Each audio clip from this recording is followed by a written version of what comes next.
سلامونه، نیکې هیلې، احترامات. څنګه چې تاسو ته پته ده چې دا وخت مونږ د بونیر پوهنتون کتابتون کې ناست یو.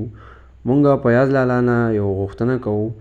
فیاض لالا چې د بونیر یا نورو ضلعو خلکو ته کتابونه ورکړي د کتاب کور او د کتابتون دپاره باچا خان کتاب، زما ژوند او جدوجہد او د شهید مولانا خانزیب رحمت الله علیه شتمنه پښتونخوا کتاب.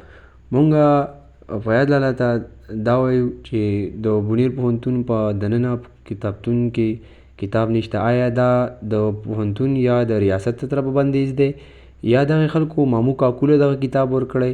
مونږ غواړو چې د بونیر په عوامي کتابتون کې او د بونیر په نورو ځایونو کې دغه کتاب کېږي چې د بونیر خلک د باچا خان د زما ژوند او جدوجہد کتاب نه ځان خبر کړي او د شتمنې پښتونخوا د کتاب نه ځان خبر وکړو.